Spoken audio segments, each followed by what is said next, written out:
A Devil's Chaplain پر بات کرنے والے ہیں؟ جی نہیں، بالکل نہیں۔ یہ اصل میں ان کے پچھلے تقریباً 25 سالوں میں لکھے گئے مختلف مضامین، لیکچرز، کچھ کتابوں پر ریویوز اور یادداشتوں کا ایک انتخاب ہے جو انہوں نے خود کیا ہے۔ اچھا، تو ایک مجموعہ ہے۔ بالکل، اور موضوعات بھی بہت مختلف ہیں، یعنی ڈارونزم تو ہے ہی، سائنس کی اپنی نیچر، اخلاقیات، مذہب، تعلیم، انصاف کے ایشوز، یہاں تک کہ افریقہ کی کچھ یادیں اور سائنس کی تاریخ پہ بھی بات ہے۔ ڈاکنز خود مانتے ہیں کہ کہیں کہیں آپ کو شاید تھوڑا غصہ نظر آئے تحریر میں۔ اچھا، جی، لیکن وہ کہتے ہیں کہ مجموعی طور پر جو موڈ ہے وہ خوشگوار ہے، مزاحیہ بھی ہے۔ اور ان سب مختلف تحریروں کو ایک جگہ لانے میں سنا ہے لدھا مینن کا بڑا ہاتھ ہے۔ جی ہاں، بالکل، انہوں نے ڈاکنز کے ساتھ مل کر ان بکھری ہوئی تحریروں کو 7 حصوں میں بڑی خوبی سے ترتیب دیا ہے۔ ڈاکنز خود ان کی کافی تعریف کرتے ہیں، ان کی سمجھ اور انتخاب کی۔ تو یہ کتاب ایک طرح سے سائنس اور آپ کہیں اقلیت پسندی، ریشنلٹی کے لیے ایک پیشن بھرا خط ہے؟ ہاں، کہہ سکتے ہیں۔ اس میں جذبہ بہت ہے، کہیں کہیں غصہ بھی ہے جو قابو میں ہے، کہیں اداسی بھی جھلکتی ہے، لیکن نا امیدی نہیں ہے۔ ڈاکنز کے لیے تو سائنس خود خوشی کی چیز ہے، اور وہ امید کرتے ہیں کہ یہ بات پڑھنے والے کو بھی محسوس ہو۔ چلیں تو پھر شروع کرتے ہیں۔ کتاب کا جو پہلا سیکشن ہے سائنس اینڈ سینسیبلٹی، اسی میں سے کچھ مضامین دیکھتے ہیں۔ پہلا مضمون، جس پر کتاب کا نام بھی ہے، چیپٹر 1.1 A Devil's Chaplain۔ یہ نام ہی بڑا دلچسپ ہے، A Devil's Chaplain، شیطان کا پادری۔ جی، یہ اصل میں چارلز ڈارون کے ایک خط سے لیا گیا ہے جو انہوں نے 1856 میں لکھا تھا۔ ڈارون نے اس خط میں لکھا تھا کہ قدرت کے کچھ کام اتنے بھدے، فضول، بے ڈھنگے اور ظالمانہ ہے کہ ان پر تو کوئی شیطان کا پادری ہی کتاب لکھ سکتا ہے۔ یعنی ڈارون خود بھی قدرت کے اس پہلو سے پریشان تھے؟ بہت زیادہ۔ ڈاکنز اسی بات کو آگے بڑھاتے ہیں۔ وہ کہتے ہیں کہ یہ جو نیچرل سلیکشن کا عمل ہے نا، چونکہ یہ بغیر کسی منصوبے یا ڈیزائن کے چلتا ہے، تو یہ واقعی بھدا، فضول اور بے ڈھنگا ہو سکتا ہے۔ ہمیں جو فطرت میں خوبصورتی نظر آتی ہے، جیسے چیتا اور ہرن کی وہ شاندار دوڑ، اس کی قیمت اکثر خون اور تکلیف ہوتی ہے۔ لیکن ڈاکنز یہ بھی کہتے ہیں کہ اس بے رحم پروسیس کے جو نتائج ہیں، مثلاً ایک ابابل سوالو کی پرواز یا شارک کی ساخت، وہ بالکل بھی بھدے نہیں ہیں، وہ تو بہت شاندار ہے۔ ڈارون نے خود بھی تو کوئی مثال دی تھی، وہ کیڑوں والے۔ ہاں، ایکنیومونیڈے واسپس کی، وہ کیڑے جو اپنے لاروا کو زندہ کیٹرپلرز کے جسم میں چھوڑ دیتے ہیں۔ او خدایا! اور وہ کیٹرپلر کو مارتے نہیں، صرف مفلوج کر دیتے ہیں تاکہ لاروا کو تازہ گوشت ملتا رہے۔ ڈارون کے لیے یہ سوچنا بھی بہت تکلیف دہ تھا۔ تو ڈاکنز کا نقطہ یہ ہے کہ قدرت نہ مہربان ہے نہ ظالم، وہ بس غیر جانبدار، انڈیفرنٹ ہے۔ جارج سی ولیمز کا ایک قول وہ نقل کرتے ہیں کہ زندگی کا بنیادی مقصد بس یہ ہے کہ اپنے پڑوسی سے بہتر جینز اگلی نسل تک پہنچاؤ، جس کا عملی مطلب یہ نکلتا ہے کہ اپنے ماحول کا، چاہے وہ دوست ہوں یا رشتہ دار، زیادہ سے زیادہ استحصال کرو تاکہ تمہارے جینز کامیاب ہوں۔ یہ تو کافی سخت تصویر ہے۔ لوگ اس پر کیا کہتے رہیں؟ کیا رد عمل تھا؟ بہت مختلف رد عمل آئے، جیسے برنارڈ شاء تھے۔ وہ ڈارونزم کے ان اخلاقی مضمرات سے اتنے گھبرائے کہ انہوں نے لمارکین نظریہ اپنا لیا، جو وراثت کا ایک بالکل مختلف تصور ہے۔ دوسری طرف ایچ جی ویلز تھے، جنہوں نے ایک طرح سے اس سروائیول آف دا فٹسٹ والی بات پر خوشی کا اظہار کیا اور نسل پرستی تک کی باتیں کیں۔ پھر جولین ہکسلے تھے، جنہوں نے کوشش کی کہ ارتقاء کے جو مثبت ترقی پسند پہلو ہیں ان پر ایک اخلاقی نظام بنایا جائے۔ لیکن ڈاکنز خود کہاں کھڑے ہیں اس بحث میں؟ ڈاکنز جو ہیں وہ ٹی ایچ ہکسلے یعنی جولین کے دادا، ان کے ساتھ زیادہ متفق نظر آتے ہیں۔ ہکسلی کا کہنا تھا کہ ہمیں قدرتی عمل کی نہ تو نقل کرنی چاہیے نہ اس سے بھاگنا ہے، بلکہ ہمیں اس کا مقابلہ کرنا ہے۔ مقابلہ کرنا ہے؟ جی۔ ڈاکنز کہتے ہیں کہ وہ سائنسی طور پر تو ڈارونین ہے، لیکن جب بات سیاسی اور انسانی معاملات کی آتی ہے تو وہ اینٹی ڈارونین ہے، اور اس میں کوئی تضاد نہیں ہے۔ وہ مثال دیتے ہیں کہ جیسے ایک ڈاکٹر کینسر کی وجوہات کو سائنسی طور پر سمجھتا ہے لیکن ساتھ ہی اس سے لڑتا بھی ہے۔ یہ بہت دلچسپ نکتہ ہے، یعنی انسان وہ واحد مخلوق ہے جو اس قدرتی برہمی کے خلاف کھڑا ہو سکتا ہے۔ بالکل، ڈاکنز کے مطابق انسان شاید واحد مخلوق ہے جو اپنے خود غرض جینز کے خلاف بغاوت کر سکتا ہے۔ جیسے معنی حمل کا استعمال ہے، یہ جینز کے پھیلاؤ کے خلاف ایک عمل ہے۔ صحیح۔ وہ کہتے ہیں کہ ہمیں اپنے وجود پر خوش ہونا چاہیے کیونکہ اسی بے رحم ارتقائی عمل نے انجانے میں اپنی ہی ضد پیدا کر دی ہے، یعنی ایک ایسا دماغ جو سمجھ سکتا ہے، سوال اٹھا سکتا ہے اور بغاوت کر سکتا ہے۔ وہ جولین ہکسلی اور تھیودوسیس ڈاگجنسکی کا حوالہ بھی دیتے ہیں کہ انسان کے ذریعے ارتقائی عمل خود اپنے آپ سے آگاہ ہو گیا ہے۔ تو اس پہلے مضمون کا خلاصہ کیا ہوا؟ کلیدی پیغام۔ خلاصہ یہ کہ نیچرل سلیکشن کا عمل بے رحم ہو سکتا ہے، لیکن اسی نے ہمیں شعور دیا ہے، اور اس شعور سے ہم نہ صرف اسے سمجھ سکتے ہیں بلکہ اس کے اخلاقی نتائج کو رد کر کے اپنے اصول بنا سکتے ہیں۔ آخر میں وہ FW سینڈرسن کا ایک قول نقل کرتے ہیں کہ خطرناک طریقے سے جینا ہی اصل خوشی ہے، یعنی چیلنجز قبول کرنا، سچائی کا سامنا کرنا، چاہے وہ مشکل ہی کیوں نہ ہو۔ اب سچائی کی بات ہوئی ہے تو چیپٹر 1.2 واٹ از ٹرو، اس میں کیا کہتے ہیں ڈاکنز؟ جی، اس مضمون میں وہ سائنسدانوں کے اس یقین کا دفاع کرتے ہیں کہ سچائی کوئی معروضی چیز ہے جسے ہم جان سکتے ہیں۔ ان کو اکثر یہ تنقید سننی پڑتی ہے، خاص طور پہ جو کلچرل ریلیٹیوزم کے حامی ہیں، کہ جی سائنسی سچائی بھی تو بس ایک عقیدہ ہی ہے جیسے دوسرے عقیدے ہوتے ہیں۔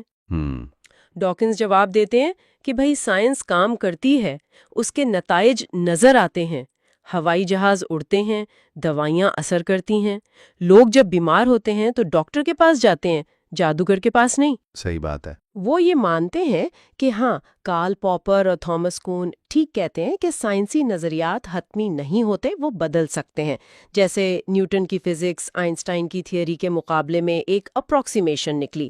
لیکن وہ کہتے ہیں کہ بہت سی سائنسی حقیقتیں جیسے DNA کا ڈبل ہیلکس ہونا یا یہ کہ انسان اور چمپینزی کے اجداد مشترک تھے، یہ اتنی ہی پکی ہیں جتنی روزمرہ کی حقیقتیں، مثلاً یہ کہ سورج زمین سے زیادہ گرم ہے۔ اچھا، اگر کوئی فلسفیانہ شخص سائنس پر کر سکتا ہے تو وہ عام فہم حقیقتوں پر بھی کر سکتا ہے، میز پر، کرسی پر۔ لیکن سائنس ہمیشہ عام فہم یا کامن سینس تو نہیں ہوتی نا، جیسے کوانٹم تھیوری۔ بالکل، اور ڈاکنز یہی کہتے ہیں، کوانٹم تھیوری ہماری روزمرہ کی منطق کے بالکل خلاف لگتی ہے۔ عجیب ہے، فائنمین نے تو کہا تھا کہ کوئی بھی کوانٹم میکینکس کو نہیں سمجھتا، لیکن اس کی جو پیشن گوئیاں ہیں وہ ناقابل یقین حد تک درست ثابت ہوئی ہیں۔ تو ڈاکنز کا نقطہ یہ ہے کہ حقیقت شاید ہماری محدود انسانی سمجھ سے کہیں زیادہ گہری، کہیں زیادہ عجیب ہے۔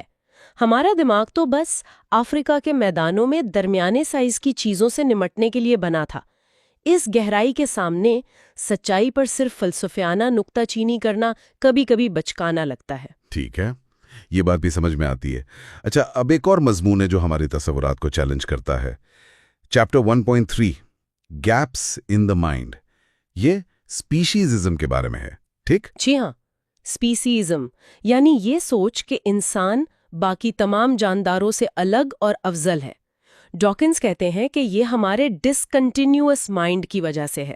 ہمارا دماغ نہ چیزوں کو الگ الگ خانوں میں بانٹنا چاہتا ہے، لمبا یا چھوٹا، کالا یا سفید، انسان یا جانور۔ اچھا، یہ ذہنیت ارتقاء کا جو تسلسل ہے اسے سمجھنے میں مشکل پیدا کرتی ہے۔ اس کی کوئی مثال دیتے ہیں وہ؟ ہاں، وہ فرضی خطوط کی مثال دیتے ہیں کہ اگر کوئی کہے کہ غوریلوں کو بچانے کے لیے چندہ دیں تو ہو سکتا ہے کوئی جواب دے کہ بھئی پہلے افریقہ میں بھوکے بچوں کو تو بچا لیں۔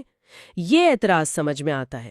لیکن اگر کوئی کہے کہ گوریلوں سے پہلے آرڈ واکس کو بچانا چاہیے تو لوگ پوچھیں گے کہ بھئی آرڈ واکس میں ایسی کیا خاص بات ہے؟ یعنی پہلے کیس میں یہ سوال نہیں اٹھتا کہ انسانوں میں کیا خاص بات ہے، وہ بس مان لیا جاتا ہے۔ صحیح۔ اور ارتقاء اس سوچ کو کیسے چیلنج کرتا ہے؟ دیکھیں، ارتقاء تو ایک مسلسل گریجول پروسیس ہے۔ آج ہمیں جو مختلف انواع سپیشیز کے درمیان واضح فرق نظر آتے ہیں وہ اس لیے ہیں کہ ان کے درمیان کی جو نسلیں تھیں وہ معدوم ہو گئیں۔ وہ رنگ سپیشیز کی مثال دیتے ہیں، جیسے ہیرنگ گل اور لیسر بلیک بیکڈ گل۔ برطانیہ میں یہ دو الگ انواع سمجھی جاتی ہیں، آپس میں نسل کشی نہیں کر سکتی۔ جی، اگر آپ دنیا بھر میں ان کی آبادیوں کے دائرے میں گھومیں تو ہر پڑوسی آبادی دوسری سے نسل کشی کر سکتی ہے، یعنی ایک تسلسل ہے، صرف سرے آپس میں نہیں ملتے۔ اچھا، اور اس کا اطلاق انسانوں پر کیسے ہوتا ہے؟ ڈاکن زور دیتے ہیں کہ ہم انسان بھی تو بندر ہی ہیں، خاص طور پر افریقن ایپس۔ ہمارا اور چمپینزی کا مشترکہ جد وہ کوئی 5 سے 7 ملین سال پہلے تھا۔ ٹھیک۔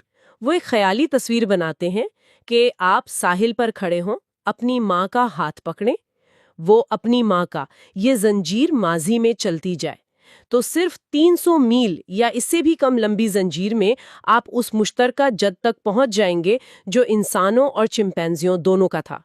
اگر وہی زنجیر آج کے دور تک واپس لائی جائے تو دوسرے سرے پر جدید چمپینزی ہوں گے۔ اور اس پوری زنجیر میں کوئی ایک پوائنٹ ایسا نہیں ہوگا جہاں آپ کہہ سکیں کہ یہاں سے انسان شروع ہوا اور اس سے پہلے جانور تھا۔ یہ ایک مسلسل تبدیلی ہے۔ اگر وہ درمیانی نسلیں آج زندہ ہوتی تو ہماری پوری اخلاقیات، ہمارے قانون، سب کچھ بہت مختلف ہوتا۔ نسل پرستی اور یہ جو نو پرستی ہے، ان میں فرق کرنا مشکل ہو جاتا۔ ڈاکنز تو یہ بھی کہتے ہیں کہ اگر آج کوئی انسان اور چمپینزی کا ہائیبرڈ بنانے میں کامیاب ہو جائے تو پوری دنیا ہل جائے گی، کیونکہ وہ ہماری بنائی بھی ساری ذہنی اور قانونی حدیں توڑ دے گا۔ اس سے پتہ چلتا ہے کہ ہماری اخلاقیات کتنی اتفاقی طور پر ان معدومیت کے وقفوں پر ٹکی ہوئی ہے۔ تو اس مضمون کا مطلب لب لباب کیا ہے؟ لب لباب یہ ہے کہ ہمارا دماغ خانوں میں سوچتا ہے، جبکہ ارتقائی حقیقت مستند ہے۔ ہمارا جو انسان کی خاص حیثیت کا تصور ہے، ہماری اخلاقیات، وہ اس تسلسل کو نظر انداز کرنے کی وجہ سے ہیں۔ اگر یہ تسلسل پورا نظر آتا تو ہمارے بہت سے بنیادی خیالات ہل جاتے۔ یہ واقعی ایک گہری بات ہے۔ اچھا، اب ذرا موضوع بدلتے ہیں۔ ڈاکنز نے سائنس کے نام پر جو غلط باتیں ہوتی ہیں ان پر بھی تنقید کی ہے۔ چیپٹر 1.7 پوسٹ ماڈرنزم ڈسٹروبڈ، یہ کس بارے میں ہے؟ جی، یہ اصل میں ایک کتاب ہے، انٹلیکچوئل امپوسچرز، جو سوکل اور برکمنٹ نے لکھی تھی، اس کا ریویو ہے۔ اور یہ ان دانشوروں پر تنقید ہے جو پوسٹ ماڈرنزم کے نام پر بہت مشکل، مبہم اور دکھاوے والی علمی زبان استعمال کرتے ہیں، خاص طور پر جب وہ سائنس جیسے فزکس یا ریاضی کے تصورات کا ذکر کرتے ہیں۔ اچھا، یعنی وہ سائنسی ٹرمینالوجی تو استعمال کرتے ہیں لیکن غلط طریقے سے یا بے معنی انداز میں۔ بالکل۔ سوکل اور برکمنٹ باقاعدہ مثالیں دیتے ہیں، جیسے ایک دانشور ہیں ژاک لاکان، انہوں نے ریاضی کی ایک اصطلاح کمپیکٹنس کو نفسیات میں بالکل بے تکے انداز میں استعمال کیا، یا عضو تناسل کو -1 کے اسکوائر روٹ کے برابر قرار دے دیا، جس کا کوئی مطلب ہی نہیں بنتا ہیں؟ جی۔ یا ایک اور دانشور ہیں لیوس ایریگارے، انہوں نے کہا کہ آئنسٹائن کی جو مشہور مساوات ہے E=mc²، وہ ایک سیکسٹ ایکویشن ہے۔ کیا مطلب؟ مطلب یہ کہ چونکہ وہ روشنی کی رفتار c کو فوقیت دیتی ہے اور رفتار کو وہ ایک مردانہ تصور سمجھتی ہیں، اس لیے یہ مساوات مردانہ ہے۔ اور انہوں نے یہ بھی کہا کہ سیال میکینکس، فلوئڈ میکینکس کو اس لیے نظر انداز کیا گیا چونکہ مردانہ فزکس ٹھوس چیزوں کو ترجیح دیتی ہے، اور اس کو انہوں نے خواتین کے جسمانی ساخت سے جوڑ دیا۔ جبکہ سوکل اور برکمنٹ وضاحت کرتے ہیں کہ بھئی فلوئڈ میکینکس کا مسئلہ ریاضیاتی طور پر بہت مشکل ہے، اس کا جنس پرستی سے کوئی تعلق نہیں ہے۔ یہ تو واقعی بہت عجیب دعوے لگ رہے ہیں۔ جی، تو سوکل اور برکمنٹ کا موقف یہی ہے کہ ان دانشوروں نے، جن میں لتور، لائٹہارڈ، بوڈریارڈ وغیرہ بھی شامل ہے، انہوں نے relativity, quantum theory, chaos theory جیسی چیزوں کو سمجھے بغیر صرف اپنی باتوں کو علمی وزن دینے کے لیے استعمال کیا ہے۔ اوریجن آف سپیسیز میں انسانوں کے بارے میں صرف ایک لائن لکھی تھی۔ ہاں، صرف ایک جملہ کہ انسان کی ابتدا اور تاریخ پر روشنی ڈالی جائے گی، بس۔ اتنا بڑا ٹاپک اور صرف ایک جملہ، کمال ہے۔ بالکل، اور جب انہوں نے 12 سال بعد 1871 میں دی ڈسینٹ آف مین لکھی بھی تو اصل میں اس کا زیادہ تر حصہ انسانوں پر نہیں تھا۔ اچھا، کس پر تھا پھر؟ وہ تھا سیکشول سلیکشن پر، یعنی جنسی انتخاب۔ کتاب ٹیکنیکلی دیکھیں تو 3 حصوں میں تھیں، جن میں سے 2 دی ڈسینٹ آف مین کے نام سے پبلش ہوئے، اور اس کا سب ٹائٹل بھی تھا selection in relation to sex, تو فوکس بہت کلیئر تھا۔ ہاں، یہ سیکشول سلیکشن والا آئیڈیا، اس پر ان کا اور ان کے ساتھی نیچرلسٹ الفریڈ رسل والیس کے درمیان اختلاف بھی تھا نا؟ جی ہاں، یہ ایک بڑا اختلاف تھا، اور دوسرا شاید انسانی ذہن کے ڈارون کے مٹیریلسٹ ویو پر تھا۔ اچھا، تو سیکشول سلیکشن پر کیا اختلاف تھا؟ ڈارون کا ماننا تھا کہ فیمیل یعنی مادہ میل کو صرف اس کی کہہ لے خوبصورتی یا ایستھیٹک وم کی بنیاد پر بھی چن سکتی ہے، بھلے ہی وہ فیچر اس کی سروائیول کے لیے تھوڑا نقصان دہ ہی کیوں نہ ہو۔ مطلب صرف گڈ لکس پر؟ ہاں، کچھ ایسا ہی۔ جبکہ والیس زیادہ پریکٹیکل تھے، ان کا خیال تھا کہ جو بھی خصوصیات چنی جا رہی ہے وہ فائدہ مند ہونی چاہیے، جیسے اچھی صحت کا اشارہ ہو یا ریسورسز پرووائڈ کرنے کی ایبلٹی کا۔ تو ایک طرف بیوٹی، دوسری طرف یوٹیلیٹی۔ انٹرسٹنگ بحث۔ بالکل۔ بعد میں فشر نے میتھمیٹیکل بایولوجسٹ تھے، انہوں نے اسے سپورٹ کیا۔ انہوں نے دکھایا کہ مادہ کی پسند بھی، یعنی فیمیل پریفرنس، وہ بھی جینیٹکلی کنٹرول ہو سکتی ہے اور نیچرل سلیکشن سے ایوالو ہو سکتی ہے۔ شاید یہ دلیل والیس کو بھی قائل کر لیتی۔ یہاں یہ کلیئر کرنا ضروری ہے کہ سیکشول سلیکشن اور نیچرل سلیکشن میں تھوڑا فرق ہے۔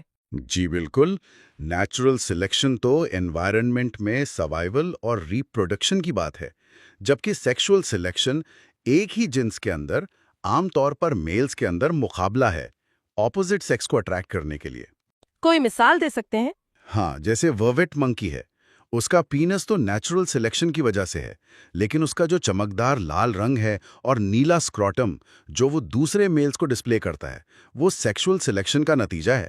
Got it. اور ڈارون صرف تھیورسٹ نہیں تھے، کمال کے نیچرلسٹ بھی تھے، دنیا بھر سے انفارمیشن جمع کرتے تھے۔ بہت ایکسٹینسو کام تھا ان کا، لیکن ان کے لیے ایک بڑا مسئلہ تھا انہیریٹنس کا، مطلب وراثت کام کیسے کرتی ہے، یہ کلیئر نہیں تھا۔ ہاں، وہ فلیمنگ جینکن والی تنقید۔ جی، فلیمنگ جینکن نے چیلنج کیا کہ اگر وراثت بلینڈ ہوتی ہے، جیسے پینٹ مکس ہوتا ہے، تو کوئی بھی نئی ویریشن تو ہر جنریشن میں گھل مل کر ڈائلیوٹ ہو کر ختم ہو جائے گی، پھر نیچرل سلیکشن کام کس پر کرے گا؟ را مٹیریل ہی نہیں بچے گا۔ لیکن اب تو ہمیں پتا ہے کہ وراثت بلینڈ نہیں ہوتی، وہ مینڈل کے پارٹیکولیٹ انہیریٹنس کے ذریعے ہوتی ہے، جینز الگ الگ رہتے ہیں۔ بالکل، لیکن ڈارون کو مینڈل کے کام کا علم نہیں تھا، وہ اس وقت ڈسکور نہیں ہوا تھا یا وائڈلی نون نہیں تھا۔ پھر بھی کمال کی بات یہ ہے کہ ڈارون اس سلیوشن کے بہت قریب پہنچ گئے تھے۔ اچھا، کیسے؟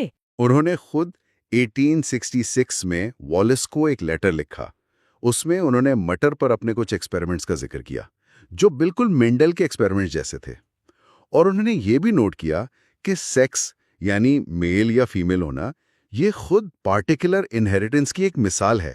اب یا تو میل ہوتے ہیں یا فیمیل، بیچ کا کچھ نہیں، بلینڈنگ نہیں ہوتی۔ واو! اور سیکس ریشو والی بات کہ 50-50 کیوں ہوتا ہے؟ ہاں، اس کی وضاحت تو بعد میں فشر نے دی تھی، لیکن ڈارون اپنی کتاب کے پہلے ایڈیشن میں اس آرگیومنٹ کے بھی بہت قریب تھے۔ بعد میں انہوں نے وہ حصہ نکال دیا تھا، لیکن شروع میں انہوں نے اس پر سوچا تھا۔ کمال ہے کہ وہ ماڈرن جینیٹکس کے بغیر بھی ان چیزوں کے اتنے قریب تھے۔ اچھا، اب آتے ہیں اصل مدعے پر، انسان کا evolution, the descent of man. Darwin کا اندازہ تھا کہ ہم افریقہ میں ایوالو ہوئے۔ جی ہاں، اور آج کل کے جو فوسلز ہیں اور جو مولیکولر ایویڈنس ہے وہ اسے کنفرم کرتے ہیں، ہم ٹیکنیکلی افریقن ایپس ہیں۔ اور آج تو ہمارے پاس ٹیکنیکس بھی ہیں جیسے radio active dating, molecular clock. بالکل، یہ سب ڈارون کے پاس نہیں تھا۔ ہم اب یہ بھی جانتے ہیں کہ ہمارا جینوم یعنی ہمارا پورا جینیٹک میک اپ وہ چمپانزی کے جینوم سے 98% سے زیادہ ملتا ہے۔ یہ 98% والی فگر بہت سننے میں آتی ہے، لیکن اس کا مطلب کیا ایگزیکٹلی؟ تھوڑا ٹرکی لگتا ہے یہ۔ ہاں، تھوڑا ہے۔ اس کا مطلب ڈیپینڈ کرتا ہے کہ آپ کمپیئر کیا کر رہے ہیں۔ کیا آپ ہر ایک D N A letter A, T, C, G کو کمپیئر کر رہے ہیں یا پورے چیپٹرز یعنی جینز کو؟ لیکن جو بھی ہو، 98% سملیرٹی بہت زیادہ ہے۔ اگر ہم انسان اور اورانگٹان کا جینوم کمپیئر کریں تو وہ 96% سملر ہے۔ تو چمپ سے 98% سملیرٹی واقعی ایک بہت قریبی رشتہ دکھاتی ہے۔ اور فاسلز بھی ہیں جیسے آسٹریلوپیتھیکس، ہومو ایریکٹس۔ جی، یہ سب ہمیں انسان اور چمپ کے کامن اینسسٹر کے درمیان جو پاسبل کڑیاں تھیں ان کی ایک تصویر دکھاتے ہیں۔ انسانی ایوولوشن میں 2 بڑی تبدیلیاں نظر آتی ہیں، ایک تو 2 پاؤں پر چلنا یعنی بائیپیڈیلٹی، اور دوسرا دماغ کا سائز بڑھنا۔ ڈارون کا خیال تھا یہ ساتھ ساتھ ہوا۔ ہاں، ان کا خیال تھا کہ ہاتھ آزاد ہوئے اوزار استعمال کرنے کے لیے، جس سے دماغ بڑا ہوا۔ لیکن فوسل سے اب پتہ چلتا ہے کہ بائیپیڈیلٹی پہلے آئی، دماغ کا سائز کافی بعد میں بڑھنا شروع ہوا۔ اچھا، اور ایک اور انٹرسٹنگ آئیڈیا ہے نیوٹینی کا۔ اس کا کیا مطلب ہے؟ نیوٹینی کا مطلب ہے کہ ایوولوشن کے دوران بچپن کی کچھ خصوصیات ایڈلٹ ہونے تک برقرار رہ جاتی ہیں، جیسے انسانوں کا چہرہ کمپیریٹیولی فلیٹ ہوتا ہے ایپس میں مقابلے میں، یا جسم پر بال کم ہوتے ہیں۔ یہ بچپن کی کیریکٹرسٹکس ہیں جو ریٹین ہو گئی ہیں۔ شاید یہ بھی ہمارے ایوولوشن میں امپورٹنٹ تھا۔ اور ڈارون نے انسانی نسلوں یا ریسز کو الگ سپیشیز ماننے سے انکار کیا تھا۔ بالکل، اور آج جینیٹکس اس بات کو کنفرم کرتی ہے۔ حیرت کی بات ہے کہ انسانی سپیشیز جینیٹکلی کتنی یونیفارم ہیں، کتنی یکساں ہیں۔ جو فرق ہم دیکھتے ہیں، سکن کلر، بالوں کی ٹائپ وغیرہ، وہ بہت سپرفیشل ہیں، بہت سطحی ہیں۔ انڈرلائنگ جینیٹکس بہت سملر ہے۔ تو پھر یہ سطحی فرق آئے کہاں سے؟ کیا یہ سیکشول سلیکشن کی وجہ سے ہو سکتے ہیں، جیسے ڈارون نے سجیسٹ کیا تھا کہ الگ الگ پاپولیشنز میں لوگوں نے مختلف فیچرز کو اٹریکٹیو سمجھا؟ یہ ایک پاسبلٹی ہے۔ کچھ بایولوجسٹ جیسے جیرڈ ڈائمنڈ اسے اگری کرتے ہیں۔ اس کی مثال ایسے ہے جیسے کتے کی بریڈز۔ دیکھنے میں جرمن شیپرڈ اور چواوا کتنے الگ لگتے ہیں، لیکن جینیٹکلی وہ بہت قریب ہیں۔ ان کے سطحی فرق آرٹیفیشل سلیکشن یعنی انسانوں کی بریڈنگ سے آئے ہیں۔ ہو سکتا ہے انسانوں میں یہ سطحی فرق سیکشول سلیکشن سے آئے ہوں۔ اور جیفری ملر کی وہ بات کہ شاید ہمارا بڑا دماغ بھی سیکشول سلیکشن کا نتیجہ ہو۔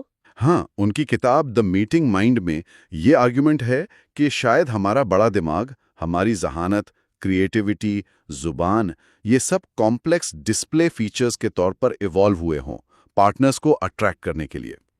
اگر ایسا ہے تو ڈارون کا اپنی کتاب کے 2 حصوں selection in relation to sex اور دی ڈسینٹ آف مین کو ایک ساتھ پبلش کرنا بالکل مناسب تھا۔ دونوں ٹاپکس ڈیپلی کنیکٹڈ ہیں۔ رائٹ، یہ تو ہوئی ڈارون کی بنیادی دلیلوں کی بات، خاص کر انسانوں کے حوالے سے۔ چیپٹر 2.2 میں ڈاکنز اس آئیڈیا کو ایک قدم آگے لے جاتے ہیں۔ وہ ڈارونزم کی یونیورسلٹی پر بات کرتے ہیں۔ چیپٹر کا نام ہے ڈارون کی فتح یا ڈارون ٹرائمفنٹ۔ جی، یہاں ڈاکنز ایک بہت بڑا سوال اٹھاتے ہیں۔ وہ کہتے ہیں کہ اگر ہم کبھی کسی دوسری دنیا کی کسی ایلین سویلائزیشن کی زندگی سے ملیں تو ہمارے اور ان کے بیچ کامن کیا ہوگا؟ اچھا سوال ہے، کیا کامن ہوگا؟ وہ کہتے ہیں شاید فزکس کے لاز کامن ہوں گے، میتھمیٹکس کامن ہوگی، اور ڈارونزم بھی کامن ہوگا؟ ڈارونزم وہ یونیورسل کیسے ہو سکتا ہے؟ وہ تو ارتھ کی لائف کے بارے میں ہے نا۔ دیکھیں، ڈارون کا بنیادی سوال کیا تھا؟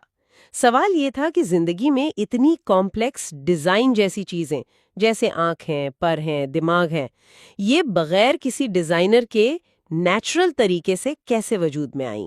یہ سوال تو یونیورس میں کہیں بھی اگر زندگی ہوگی اس پر لاگو ہوگا۔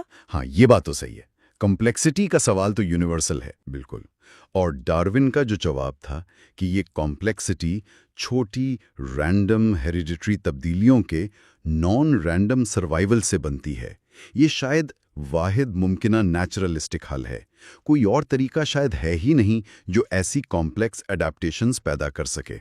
اس لیے ڈارون کہتے ہیں کہ یہ پرنسپل یونیورسل ہوگا۔ لیکن کیا ڈارونزم ہمیشہ سے اتنا ایکسیپٹڈ تھا؟ ڈاکنز ذکر کرتے ہیں کہ ایک وقت تھا جب اسے کم اہمیت دی گئی تھی، حتیٰ کہ بایولوجسٹ بھی اس پر شک کرتے تھے۔ جی ہاں، 20ویں سینچری کے شروع میں کچھ بایولوجسٹ جیسے ولیم بیٹسن اس کے کچھ ایسپیکٹس کو چیلنج کر رہے تھے، لیکن سینچری کے آخر تک یہ بایولوجیکل تھاٹ کا آپ کہہ سکتے ہیں کارنر سٹون بن گیا۔ اب کوئی سیریس بایولوجسٹ اس کی بنیادی ویلیڈیٹی کو چیلنج نہیں کرتا۔ ہاں، یہ ضرور ہے کہ ماڈرن ڈارونزم، جسے ہم نیو ڈارونزم کہتے ہیں، اس میں مینڈل، وائزمین، فشر، ہیملٹن جیسے لوگوں کے آئیڈیاز بھی شامل ہو گئے ہیں۔ تو یہ اوریجنل ڈارونزم سے تھوڑا ڈیفرنٹ ہے؟ ڈیفرنٹ نہیں کہنا چاہیے کہ ایکسپینڈڈ ہے، ریفائنڈ ہے۔ لیکن ڈاکنز یہ بھی کہتے ہیں کہ اگر آپ ڈارون کی اصل رائٹنگز پڑھیں تو وہ آج بھی حیرت انگیز طور پر ماڈرن لگتی ہیں۔ اگر ڈارون آج واپس آ جائیں تو وہ شاید ماڈرن جینیٹکس اور دوسری ڈسکوریز کو دیکھ کر خوش ہوں گے اور کہیں گے کہ ہاں، یہ میری تھیوری کو مزید سپورٹ کرتی ہیں۔ تو کیا اس کور ڈارونزم کا کوئی ایسا حصہ ہے، کوئی ایسی بنیاد جو ڈاکنز کے خیال میں فیوچر میں کبھی غلط ثابت نہ ہو سکے؟ ہاں، ڈاکنز ایک کور ڈارونزم ڈیفائن کرنے کی کوشش کرتے ہیں۔ ان کے مطابق یہ کور آئیڈیا یہ ہے کہ ایوولوشن اڈیپٹیو یعنی انوائرمنٹ کے مطابق ڈھلنے والا نان رینڈم ڈائریکشن میں ہوتا ہے۔ Adaptive non random direction? جی، لیکن یہ ہوتا کیسے ہے؟ یہ ہوتا ہے چھوٹے رینڈم موروثی تبدیلیوں کے نان رینڈم سروائیول سے، یعنی نیچرل سلیکشن کے ذریعے۔ اس ڈیفینیشن میں کچھ امپورٹنٹ ورڈز ہیں، جیسے چھوٹا، اسمال۔ اس کا مطلب ہے کہ ایوولوشن عام طور پر گریجولسٹک ہے، آہستہ آہستہ قدم بقدم ہوتا ہے۔ بڑی چھلانگیں، لیپس کم ہوتی ہیں۔ ٹھیک ہے، اور اڈیپٹیو؟ ایڈیپٹیو کا مطلب ہے کہ ڈارونزم خاص طور پر اس بات کی وضاحت کرتا ہے کہ ایڈیپٹیشنز کیسے بنتی ہیں، وہ کمپلیکس فیچرز جو کسی خاص فنکشن کے لیے فٹ لگتے ہیں، وہی چیز جو ولیم پیلی جیسے لوگوں کو ڈیزائن کا ثبوت لگتی تھی۔ ڈارونزم بتاتا ہے کہ یہ ڈیزائن جیسی چیز بنا ڈیزائنر کے کیسے بنتی ہے۔ رائٹ، اور یہ گریجولزم، یہ آہستہ آہستہ چینج اتنا ضروری کیوں ہے؟ بڑی چھلانگیں یعنی میکرو میوٹیشنز کیوں عام طور پر کام نہیں کرتی؟ اس کی وجہ جینیٹک پاسبلٹیز کی لینڈسکیپ ہے۔ آپ امیجن کریں ایک بہت بڑا میدان ہے جس میں صرف کچھ جگہ ہیں جہاں زندگی سروائیو کر سکتی ہے، وائبل سٹیٹس، باقی سب جگہ نان وائبل ہے۔ اب اگر آپ ایک وائبل جگہ پر کھڑے ہیں تو وہاں سے کسی دوسری وائبل جگہ تک پہنچنے کا سب سے ریلائبل طریقہ کیا ہے؟ شاید قریب کی جگہوں پر چھوٹے چھوٹے قدم لینا۔ بالکل، اگر آپ ایک بڑی چھلانگ لگائیں گے تو بہت زیادہ چانس ہے کہ آپ کسی نان وائبل جگہ پر جا گریں گے۔ چھوٹے قدم زیادہ سیف ہیں۔ یہ بالکل فزکس کے second law of thermo dynamics جیسا ہے۔ یونیورس میں ڈس آرڈر کی سٹیٹس آرڈر کی سٹیٹس سے کہیں زیادہ ہیں۔ ایڈیپٹیشن ایک قسم کا آرڈر ہے اور نیچرل سلیکشن وہ میکانزم ہے جو اس آرڈر کو آہستہ آہستہ قدم با قدم بلڈ کرتا ہے۔ آر.اے. فشر نے بھی اس کو میتھمیٹیکلی دکھایا تھا نا، کہ چھوٹی میوٹیشنز کے فائدہ مند ہونے کا چانس 50% تک ہو سکتا ہے، جبکہ بڑی میوٹیشنز آلموسٹ ہمیشہ نقصان دہ ہوتی ہیں۔ جی ہاں، حالانکہ یہ بھی ہے کہ کبھی کبھار، بہت ریئرلی، کوئی بڑی میوٹیشن جیسے باڈی سیگمنٹیشن کا وجود میں آنا اگر سکسیسفل ہو جائے تو وہ ایوولوشن کا رخ بدل سکتی ہے، لیکن عام طور پر روزمرہ کا ایوولوشن چھوٹے قدموں سے ہی آگے بڑھتا ہے۔ لیکن یہ بھی یاد رکھنا چاہیے کہ ہر گریجول چینج ضروری نہیں کہ ایڈیپٹیو ہو یا نیچرل سلیکشن سے ہو۔ بہت اچھا پوائنٹ ہے۔ موتو کی مورا کی نیوٹرل تھیوری یہی کہتی ہے کہ مولیکولر لیول پر بہت سارا جینیٹک چینج جو ہوتا ہے وہ نیوٹرل ہوتا ہے، یعنی نہ فائدہ مند نہ نقصان دہ۔ وہ رینڈم جینیٹک ڈرفٹ کے ذریعے فکس ہو جاتا ہے پاپولیشن میں۔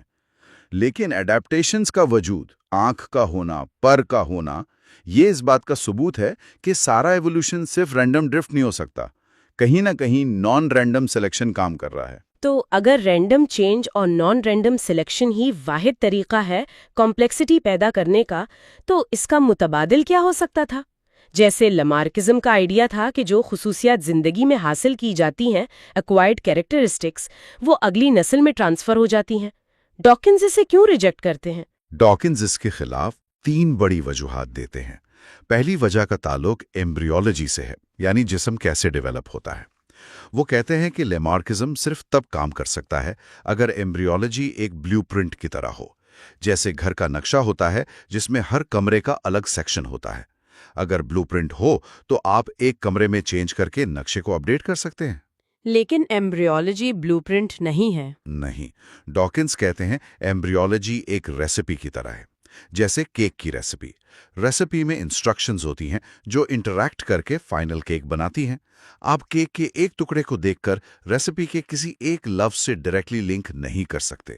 اسی طرح جسم میں ہونے والی تبدیلی، جیسے مسل کا بڑا ہونا، سیدھا جینز یعنی ریسیپی کو نہیں بدل سکتی۔ یہ کنیکشن مسنگ ہے۔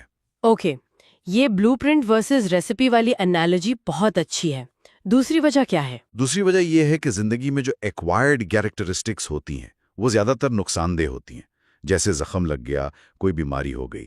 اگر یہ سب اگلی نسل میں ٹرانسفر ہونے لگیں تو اسپیسیز تو ختم ہو جائے گی. اگر کوئی فائدہ مند ایکوائرڈ کیریکٹرسٹک ہو بھی تو اسے چننے کے لیے، اسے اگلی نسل تک پہنچانے کے لیے پھر بھی ایک ڈارونین سلیکشن میکینزم کی ضرورت ہوگی. آخر میں پھر سلیکشن پر ہی بات آ جاتی ہے. اور تیسری وجہ؟ تیسرا لیمارک کا جو مشہور پرنسپل تھا، یوز اینڈ ڈس یوز کا، یعنی جو حصہ استعمال ہوگا وہ ڈیولپ ہوگا، جو نہیں ہوگا وہ دھیرے دھیرے ختم ہو جائے گا. یہ شاید سمپل ایڈاپٹیشنز جیسے لوہار کے بازو مضبوط ہونا ایکسپلین کر دے، لیکن آنکھ جیسی انتہائی کمپلیکس چیز کیسے بنے گی صرف یوز اینڈ ڈس یوز سے، یہ واضح نہیں ہے. اس لیے ڈاکنز کنکلوڈ کرتے ہیں کہ ڈارونین نیچرل سلیکشن ہی کمپلیکس ایڈاپٹیشنز کا واحد ورکبل ایکسپلینیشن ہے جو ہمارے پاس ہے. ٹھیک ہے، تو ڈارونزم کی یونیورسلٹی اور ضرورت سمجھ آتے، لیکن ایک بڑا چیلنج ہے جسے کریشنسٹ اکثر استعمال کرتے ہیں، وہ ہے انفارمیشن کا چیلنج. سوال یہ ہے کہ کیا ایوولوشن واقعی نئی انفارمیشن پیدا کر سکتا ہے جینوم میں؟ چیپٹر 2.3 دی انفارمیشن چیلنج اسی مشکل سوال سے ڈیل کرتا ہے. ڈاکنز اس کا ذکر اپنے ایک ناخوشگوار انٹرویو کے حوالے سے بھی کرتے ہیں. ہاں، وہ بتاتے ہیں کہ انہیں ایک آسٹریلین فلم کرو نے اس ٹاپک پر ان کے مطابق مسکوٹ کیا تھا. اس چیلنج کا جواب دینے کے لیے پہلے یہ سمجھنا ضروری ہے کہ سائنس میں انفارمیشن سے مراد کیا ہے. ٹیکنیکل سینس میں، جیسا کہ کلاڈ شینن نے 1948 میں ڈیفائن کیا تھا، انفارمیشن وہ چیز ہے جو انسرٹینٹی یعنی غیر یقینی کو کم کرے. انسرٹینٹی کو کم کرے، اس کی کوئی مثال؟ جیسے اگر آپ کو نہیں پتا کہ کوئن ٹاس میں ہیڈز آئے گا یا ٹیلز، دو پاسبلٹیز ہیں یعنی انسرٹینٹی ہے، تو ٹاس کے بعد یہ پتا چلنا کہ ہیڈز آیا ہے یہ انفارمیشن ہے. اسے بٹس میں ناپا جاتا ہے. ایک بٹ اتنی انفارمیشن ہے جو آپ کی انسرٹینٹی کو آدھا کر دے. تو ہیڈز یا ٹیلز بتانا ایک بٹ انفارمیشن ہے. اچھا، تو کمپیوٹر میں جو 0 اور 1 ہوتا ہے وہ بھی بٹس ہے؟ بالکل. کمپیوٹر انفارمیشن بائنری ہے. ہر ڈیجٹ 0 یا 1 بٹ ہے. ڈی این اے کا کوڈ ATCG پر بیسڈ ہے. 4 پاسبلٹیز ہیں، تو ہر D N A letter 2 bits کے برابر انفارمیشن کیری کر سکتا ہے، کیونکہ 2 بٹس سے 4 کمبینیشنز بن سکتے ہیں، 00 01 10 11. تو اس حساب سے تو ہیومن جینوم میں، جس میں 3 بلین بیس پیئرز ہیں، زبردست انفارمیشن ہونی چاہیے گیگا بٹس میں. ہاں، اس کی پوٹینشل کیپیسٹی بہت ہے، لیکن یہاں 2 چیزوں میں فرق کرنا ضروری ہے. ایک ہے جینوم کی ٹوٹل انفارمیشن کیپیسٹی، اور دوسری ہے وہ انفارمیشن جو اصل میں استعمال ہو رہی ہے، جو فنکشنل ہے. ایوولوشن کے دوران ہماری جینوم کی کیپیسٹی واقعی بہت بڑی ہے. اگر ہم ای کولائی جیسے بیکٹیریا سے کمپیئر کریں تو ہمارا جینوم ہزاروں گنا بڑا ہے.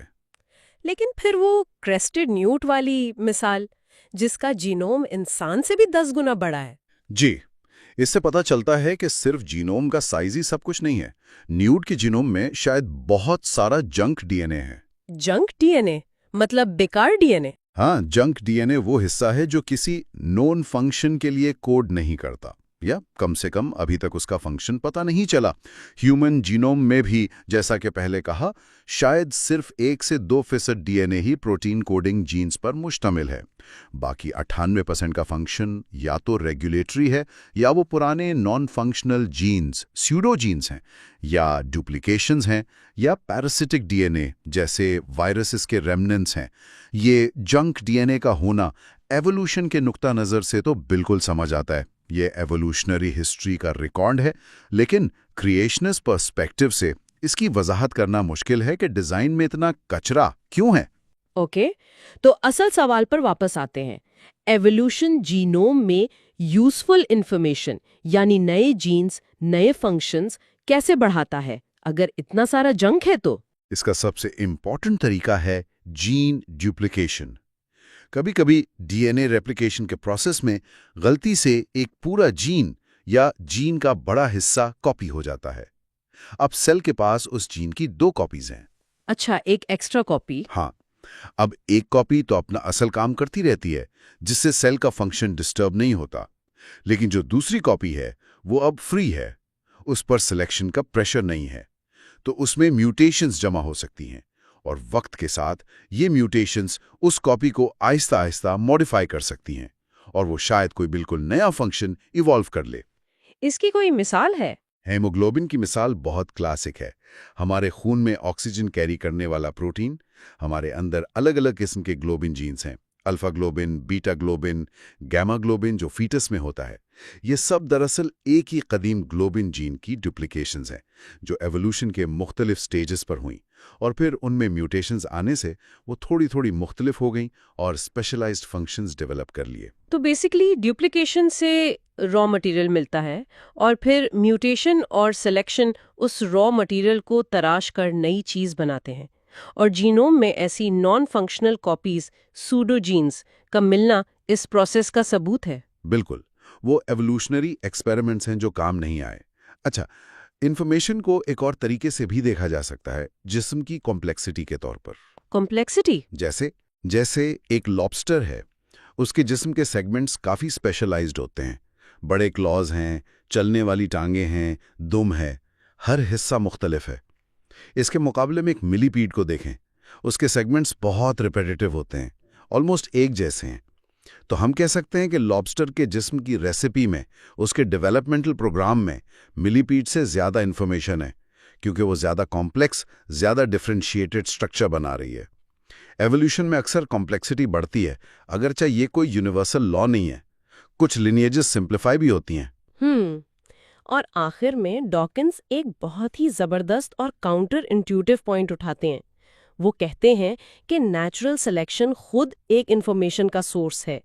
یہ کیسے ہو سکتا ہے؟ سلیکشن تو چیزوں کو کم کرتا ہے، ایلیمینیٹ کرتا ہے۔ دیکھیں، اس کو شینن کی ڈیفینیشن سے جوڑ کر دیکھیں۔ انفارمیشن وہ ہے جو انسرٹنٹی کو کم کرے۔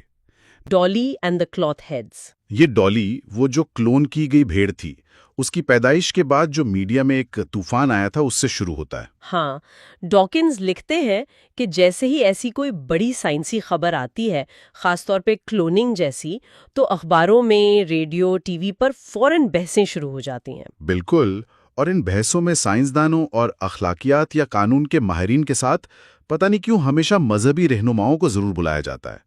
ڈاکنز کا بنیادی سوال یہی ہے کہ انہیں یہ خودکار حیثیت، یہ آٹومیٹک سیٹ کیوں حاصل ہے؟ کیا ان کی مذہبی پوزیشن انہیں کلوننگ جیسے آپ کہیں ٹیکنیکل یا سائنسی موضوع پر کوئی خاص اتھارٹی دیتی ہے؟ ہاں، یہی ان کا پوائنٹ ہے۔ وہ اپنا ایک تجربہ بھی بتاتے ہیں۔ ایک ٹی وی بحث میں وہ شامل تھے تو ایک مذہبی رہنما نے اسٹوڈیو میں موجود خواتین سے ہاتھ ملانے سے ہی انکار کر دیا۔ جی، یہ کہہ کر کہ وہ ناپاک ہو جائیں گے۔ عجیب بات تھی۔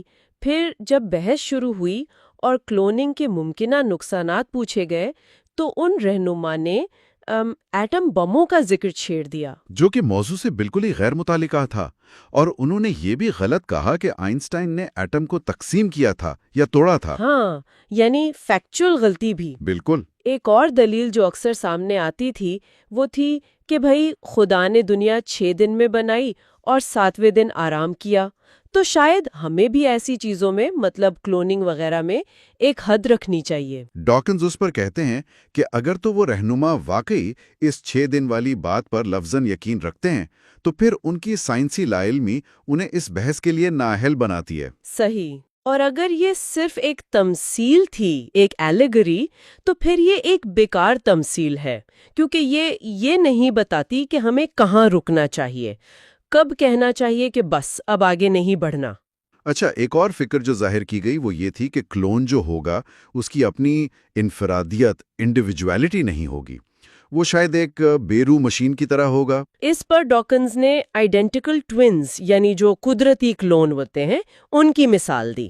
تو جواب ملا کہ نہیں، وہ تو مختلف معاملہ ہے۔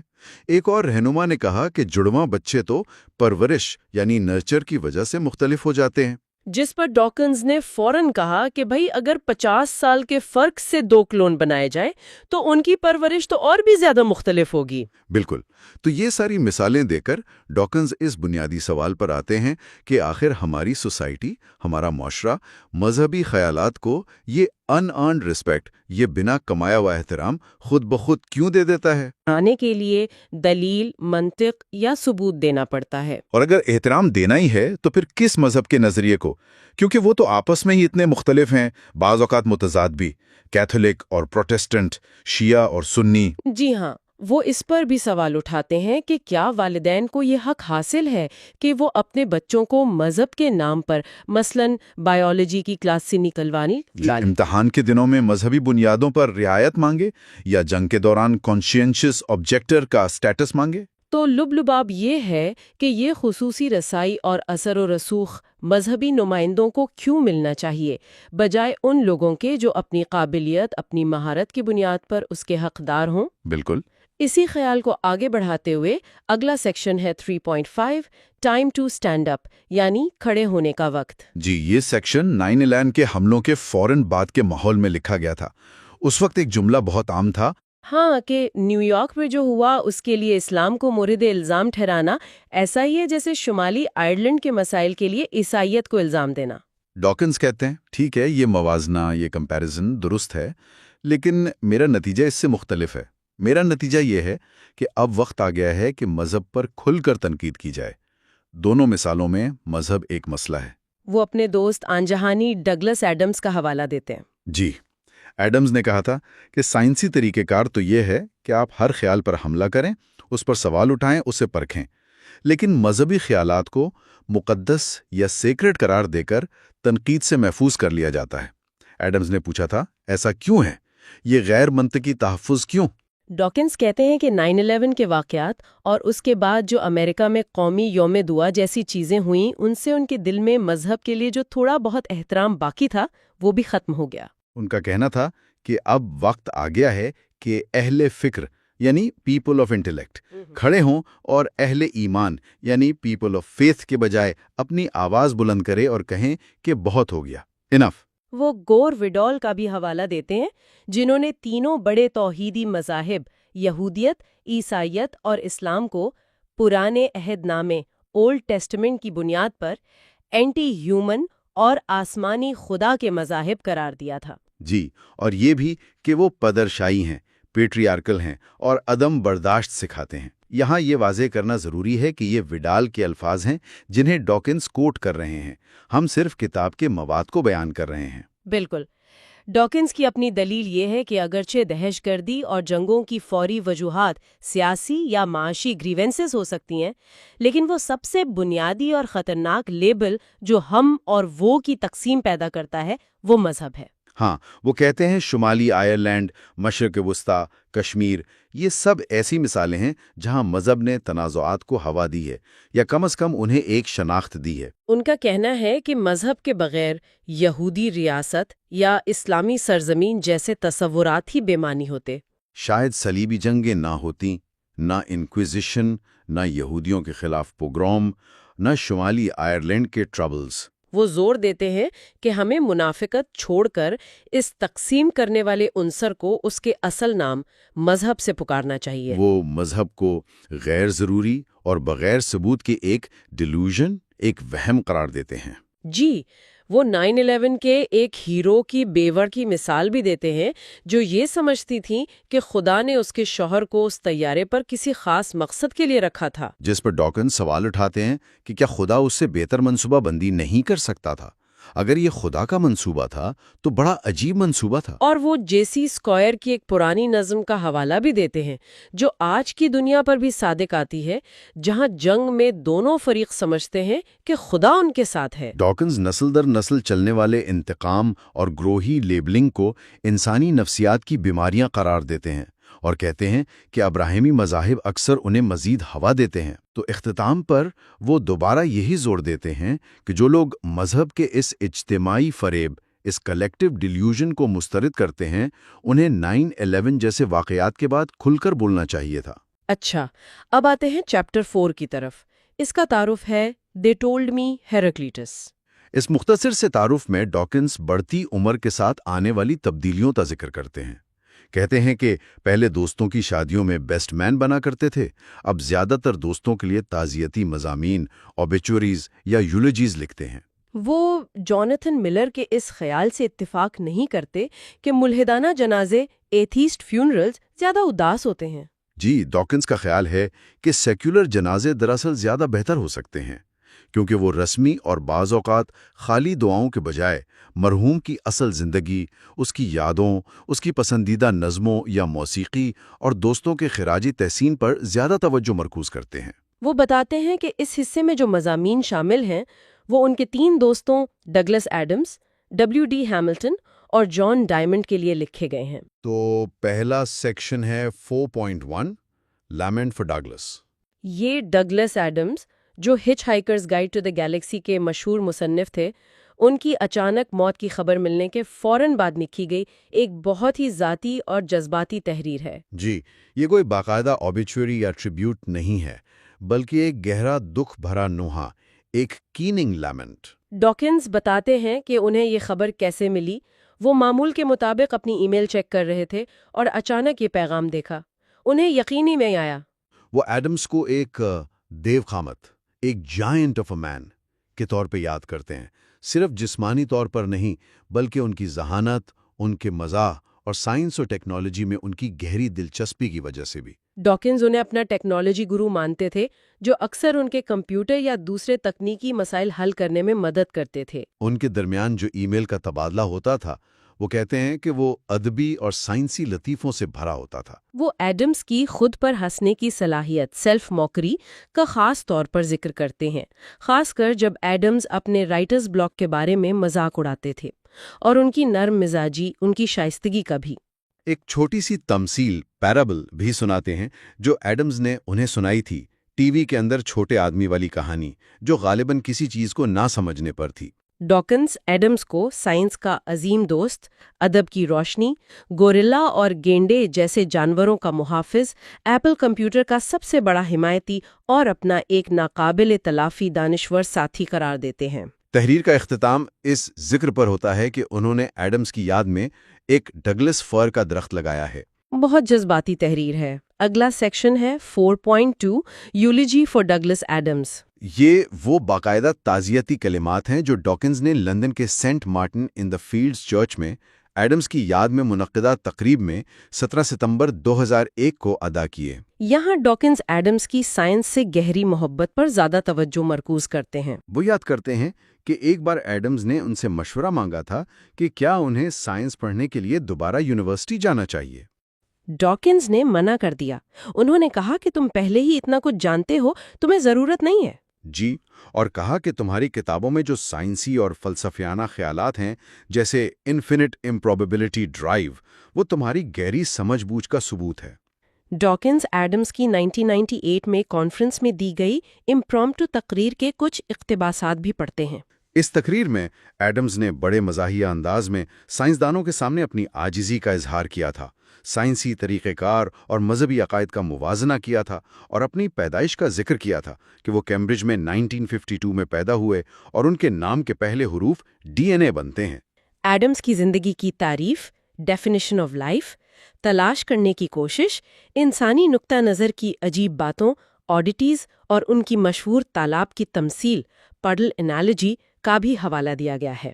ہاں، وہ تالاب والی تمثیل تھے، جیسے ایک گھڑا سوچے کہ یہ سوراخ خاص میرے لیے ہی بنا ہے، بالکل میرے ناپ کا ہے، ویسے ہی انسان کائنات کو دیکھ کر سوچتا ہے کہ یہ سب ہمارے لیے بنا ہے۔ ڈاکنز یہ بھی بتاتے ہیں کہ ایڈمز نے ہی ان کی ملاقات ان کی ہونے والی بیوی لالا وارڈ سے کروائی تھی، اور وہ ذکر کرتے ہیں کہ ایڈمز ڈارون کے نظریے ارتقاء سے کس قدر متاثر تھے، خاص طور پر ڈاکنز کی اپنی ایک کتاب پڑھنے کے بعد۔ ایڈمز نے کہا تھا کہ سمجھنے سے جو حیرت اور خوف پیدا ہوتا ہے، دی آ آف انڈرسٹینڈنگ، وہ لا علمی سے پیدا ہونے والے خوف، دی آ آف اگنورنس، سے کہیں بہتر اور زیادہ اطمینان بخش ہے۔ ڈاکنز ایڈمز کے ایک انٹرویو کا اختتامی حصہ بھی نقل کرتے ہیں، جس میں ایڈمز نے کائنات کی پیچیدگی، فراوانی اور عجیب و غریب پن، کمپلیکسٹی، رچنس، سٹرینجنس کو بالکل شاندار، ایبسولوٹلی آسم قرار دیا تھا، اور کہا تھا کہ ایسی کائنات میں اگر 70 یا 80 سال گزارنے کا موقع ملے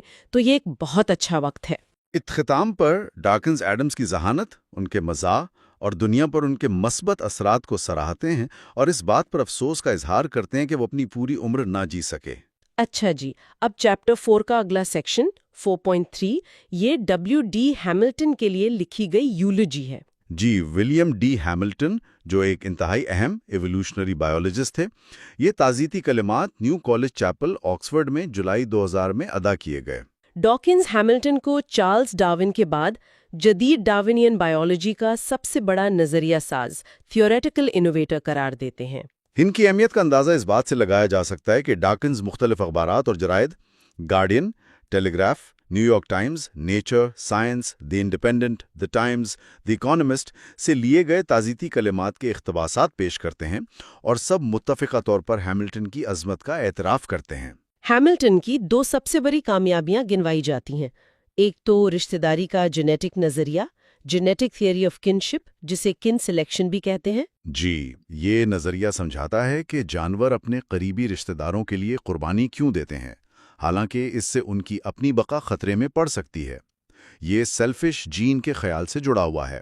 اور دوسرا بڑا نظریہ جنس کا پیراسائٹ نظریہ، پیراسائٹ تھیوری آف سیکس ہے، جو یہ دلیل دیتا ہے کہ جنسی تولید سیکشل ریپروڈکشن کا ایک بڑا فائدہ یہ ہے کہ یہ نسلوں کو تیزی سے بدلتے ہوئے طفیلیوں یعنی پیراسائٹس کا مقابلہ کرنے میں مدد دیتا ہے۔ ان 2 بڑے نظریات کے علاوہ ہیملٹن نے اور بھی بہت سے اہم سوالات پر کام کیا، مثلاً بڑھاپا کیوں آتا ہے، آبادی میں نر اور مادہ کا تناسب عام طور پر 50-50 کیوں ہوتا ہے اور کب اس سے ہٹ جاتا ہے۔ کیا کینہ پروری، اسپائٹ، ارتقا پذیر ہو سکتی ہے؟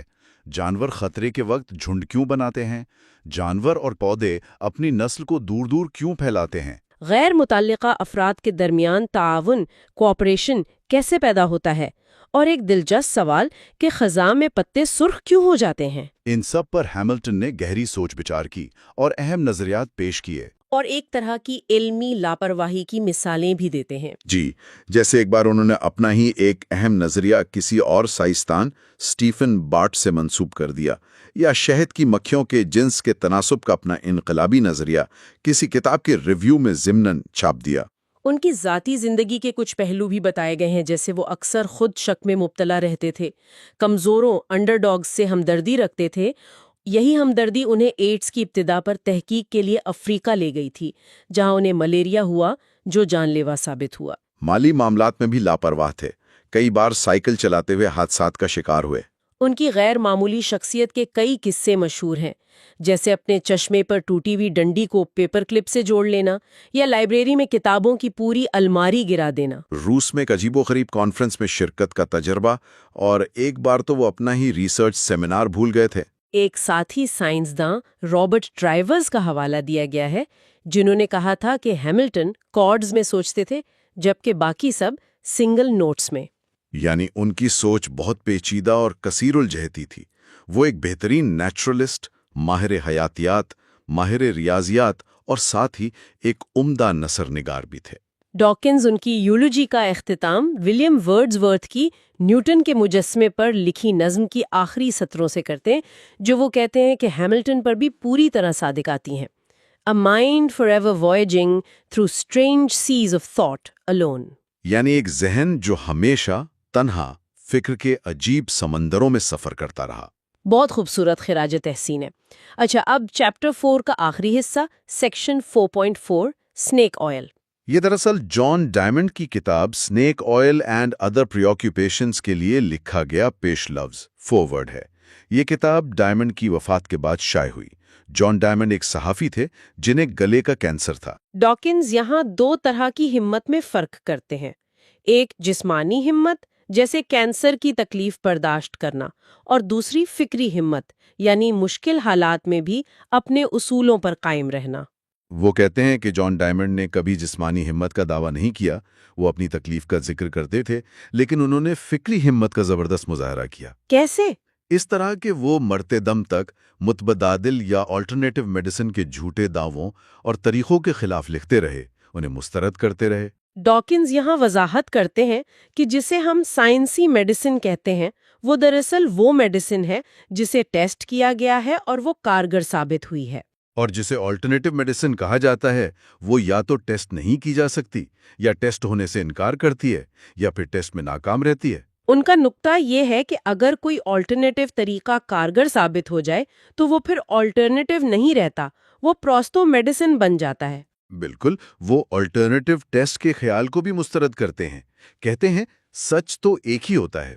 سائنس میں علاج کی تاثیر جانچنے کا معیار ڈبل بلائنڈ کنٹرول ٹرائلز ہیں۔ یعنی ایسا ٹیسٹ جس میں نہ مریض کو پتا ہو کہ اسے اصلی دوا مل رہی ہے یا نقلی پلیسیبو، اور نہ ہی ڈاکٹر یا ریسرچر کو پتا ہو، تاکہ پلیسیبو ایفیکٹ یعنی صرف یقین کی وجہ سے طبیعت بہتر ہونے کے اثر کو ختم کیا جا سکے۔ وہ ہومیوپیتھی کی مثال دیتے ہیں۔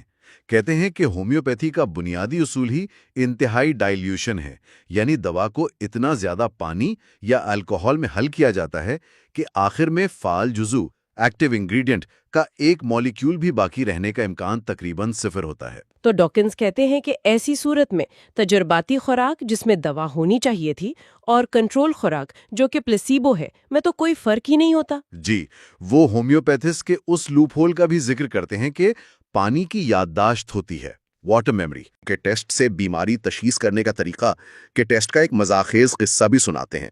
اور اپنا ذاتی تجربہ بھی بتاتے ہیں کہ کیسے ایک بار کسی نے وائٹامن سی کی بوتل ان کے سینے پر رکھ کر کہا کہ وہ بتا سکتے ہیں کہ یہ ان کے لیے اچھی ہے یا نہیں۔ ڈاکنز زور دیتے ہیں کہ انسانی ذہن قدرتی طور پر پیٹرن تلاش کرنے کی کوشش کرتا ہے، چاہے وہ موجود نہ ہو۔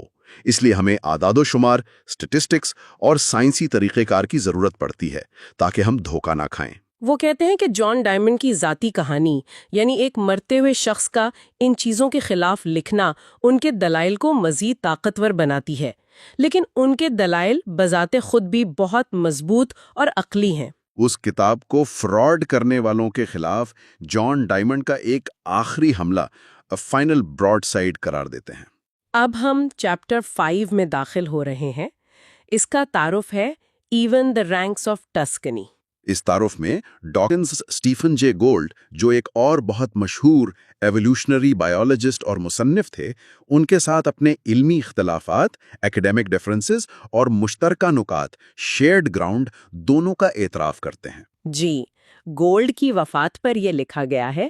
وہ تھامس مکالے کا ایک مشہور جملہ کوٹ کرتے ہیں کہ موت بعض اوقات دشمنوں کو بھی تعریف پر مجبور کر دیتی ہے۔ حالانکہ ڈاکنز اور گولڈ کے درمیان کئی سائنسی معاملات پر شدید بحثیں رہیں جن کا ذکر آگے آئے گا، لیکن یہاں ڈاکنز گولڈ کا ایک کال نقل کرتے ہیں جس میں گولڈ نے ڈارونزم کو عوام تک پہنچانے میں ڈاکنز کے ساتھ اپنی ہمکاری کولیجیالٹی کا ذکر کیا تھا۔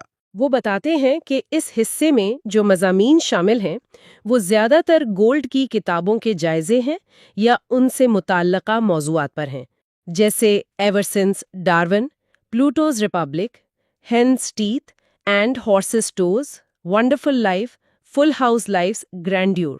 اور آخر میں گولڈ کے ساتھ ایک نامکمل خط و کتابت کا ذکر ہے۔ ڈاکنز گولڈ کے امریکی سائنسی کلچر پر زبردست اثر و رسوخ کا ذکر کرتے ہیں اور اس بات پر اطمینان کا اظہار کرتے ہیں کہ گولڈ اپنی موت سے پہلے اپنے بڑے تحقیقی کام مکمل کر گئے تھے۔ وہ یہ بھی کہتے ہیں کہ ان دونوں میں فطرت کی دنیا کے عجائبات میں گہری مشترکہ دلچسپی تھی اور وہ دونوں ہی خالص فطرت پسندانہ وضاحت، نیچرلسٹک ایکسپلینیشن پر یقین رکھتے تھے، یعنی بغیر کسی مافوق الفطرت عمل دخل کے۔ تو پہلا جائزہ ہے سیکشن 5.1 میں ریجوائسنگ ان ملٹی فیریس نیچر۔ یہ گولڈ کی پہلی مضامین کی کتاب ایور سنس ڈارون کا جائزہ ہے۔ ڈاکنز اس کتاب کی بہت تعریف کرتے ہیں، کہتے ہیں کہ یہ خوبصورتی سے لکھی گئی ہے، علم سے بھرپور ہے، مزاحیہ ہے، مربوط ہے اور بہت پر اثر ہے۔ اس کا موازنہ وہ پیٹر میڈوار جیسے بڑے سائنس رائٹر سے کرتے ہیں۔ وہ گولڈ کے کچھ خاص مضامین کو سراہتے ہیں، جیسے وہ مضمون جس میں گولڈ نے قیاس کیا کہ ڈارون نے اپنی تھیوری 20 سال تک کیوں شائع نہیں کی تھی، یا وہ مضمون جس میں انسان اور چمپینزی کی انتہائی قریبی جینیٹیاتی رشتہ داری کا ذکر ہے اور کیسے یہ دریافت انسانی غرور، ہیومن سپیشیسٹ وینٹی کو کم کرتی ہے۔ آئرش ایلک ایک میدوم ہرن جس کے سینگ بہت بڑے تھے، اور آرتھوجینیسس، یہ غلط نظریہ کہ ارتقاء ایک سیدھی لکیر میں پہلے سے طے شدہ سمت میں ہوتی ہے، کہ افسانے پر گولڈ کی وضاحت کی بھی تعریف کی گئی ہے۔ ڈاکنز گولڈ کی اس مہارت کا بھی ذکر کرتے ہیں کہ وہ فطرت سے کیسی دلچسپ مثالیں ڈھونڈ کر لاتے تھے، جیسے وہ مکھی جو اپنی ہی ماں کو کھا جاتی ہے۔ ارتقائی کاملیت کی حدود، لمیٹیشن آف ایولیوشنری پرفیکشن کے موضوع پر بھی بات ہوتی ہے، جیسے آرکڈ کے پھول یا ریکرنٹ لیرنجیل نرو کی مثالیں جو ظاہر کرتی ہیں کہ ارتقاء ہمیشہ بہترین ڈیزائن نہیں بناتی۔ لیکن یہاں سے کچھ اختلافات بھی شروع ہوتے ہیں۔ ڈاکنز نیوٹرل میوٹیشنز، یعنی ایسی جینیاتی تبدیلیاں جن کا کوئی فائدہ یا نقصان نہیں ہوتا، ان پر گولڈ کے بہت زیادہ زور دینے کو تنقید کا نشانہ بناتے ہیں۔ ان کا کہنا ہے کہ اگر ان تبدیلیوں کا جاندار پر کوئی اثر ہی نہیں پڑتا تو وہ حیاتیات کے لیے غیر جانبدار سے بھی کم اہم ہے، یعنی تقریباً غیر متعلقہ ہیں۔ اور ایک بڑا اختلاف سوشیو بایولوجی کے تنازع پر سامنے آتا ہے۔ ولسن پر جو حملے ہوئے تھے ان میں گولڈ بھی شامل تھے۔ ڈاکنز جین کے نقطہ نظر جینز آئی ویو جو ڈاکنز ان دا سیلفش جین میں پیش کیا تھا، اسے استعاراتی بکواس، میٹافوریکل نانسنس کہنے پر گولڈ کو تنقید کا نشانہ بناتے ہیں۔ ڈاکنز دلیل دیتے ہیں کہ یہ نظریہ اتنا سادہ نہیں ہے، یہ نائیو ایٹمزم یا ڈٹرمنزم پر مبنی نہیں، بلکہ یہ ارتقاء کو سمجھنے کا ایک طاقتور ذریعہ ہے۔ تاہم جائزے کے اختتام پر وہ فطرت کی رنگا رنگی میں خوشی منانے اور یقینی صورتحال سرٹنٹی کو سیاستدانوں اور مبلغین کے لیے چھوڑنے کے گولڈ کے موقف کو سراہتے ہیں۔ اچھا، اگلا سیکشن ہے 5.2 دی آرٹ آف دا ڈیولپبل۔ یہ ایک ایسا جائزہ ہے جو کبھی شائع نہیں ہوا تھا۔ یہ پیٹر میڈوار کی کتاب پلوٹوز ریپبلک اور سٹیون جے گولڈ کی کتاب hen's teeth and horse's toes کا مشترکہ جائزہ ہے۔ پہلے ڈاکنز میڈوار کی کتاب اور ان کے لکھنے کے انداز، ان کی علمیت اور سائنسی فلسفے، خاص طور پر کارل پاپر کے نظریات کی وضاحت کی تعریف کرتے ہیں۔ وہ میڈوار کی سائیکو انالیسس اور خاص طور پر ٹلہارڈ ڈے چاریڈن، ایک فرانسیسی پادری اور ماہر حجریات، پھر وہ گولڈ کی کتاب hen's teeth and horse's toes کی طرف آتے ہیں۔ وہ گولڈ کے لکھنے کے فارمولے کا ذکر کرتے ہیں، تاریخ کا کوئی واقعہ، تھوڑی سیاست، کوئی حیاتیاتی عجوبہ اور کچھ ذاتی قصے۔ وہ نوٹ کرتے ہیں کہ گولڈ بھی میڈوارڈر کا بہت احترام کرتے تھے اور ٹیلہارڈ دے شارڈن پر ان دونوں کے خیالات ملتے جلتے تھے، یعنی دونوں ہی اسے سوڈو سائنس سمجھتے تھے۔ ڈاکنز گولڈ کے اس تھیسس پر بات کرتے ہیں کہ شاید ٹیلہارڈ دے شارڈن مشہور پل ڈاؤن مین کے دھوکے میں ملوث تھے۔ وہ اس بات پر بھی تشویش کا اظہار کرتے ہیں کہ کیسے پل ڈاؤن دھوکہ دہی اور گولڈ کے اپنے پنکچویٹڈ ایکولیبریم کے نظریے کو تخلیقیت پسند کریشنسٹ ارتقاء کے خلاف دلائل کے طور پر غلط استعمال کرتے ہیں۔ وہ تخلیقیت پسندی کے خلاف گولڈ کی جدوجہد کی تعریف کرتے ہیں اور ڈارون کی کیچوؤں پر لکھی آخری کتاب پر گولڈ کے خوبصورت خراج تحسین کو بھی سراہتے ہیں۔ اس جائزے کا مرکزی خیال جو گولڈ کی کتاب کا عنوان بھی ہے وہ یہ ہے: evolution is the art of the developable, یعنی ارتقاء ترقی پذیری کا فن ہے۔ مطلب یہ کہ ارتقاء صرف وہی تبدیلیاں لا سکتی ہے جن کی نشو و نما، ڈیولپمنٹ، یعنی ایمبریو سے مکمل جاندار بننے کا عمل اجازت دیتا ہو۔ ارتقاء کو سمجھنے کے لیے نشو و نما کو سمجھنا ضروری ہے۔ ڈاکنز اس نقطے سے تو اتفاق کرتے ہیں، لیکن وہ اس بات کو مسترد کرتے ہیں کہ گولڈ انہیں جینیٹک ایٹمسٹ سمجھتے تھے، یعنی کوئی جو یہ سمجھتا ہو کہ جینز الگ تھلگ کام کرتے ہیں۔ ڈاکنز کہتے ہیں کہ وہ ایسا نہیں مانتے۔ وہ گولڈ کی اس بات پر بھی تنقید کرتے ہیں کہ گولڈ خود کو اسٹرکٹ ڈاروینین کہنے سے گریز کرتے تھے اور ڈاکنز کی سیلفش جین جیسی بے ضرر انسانی تشبیہات، اینتھروپومورفزمز پر اعتراض کرتے تھے۔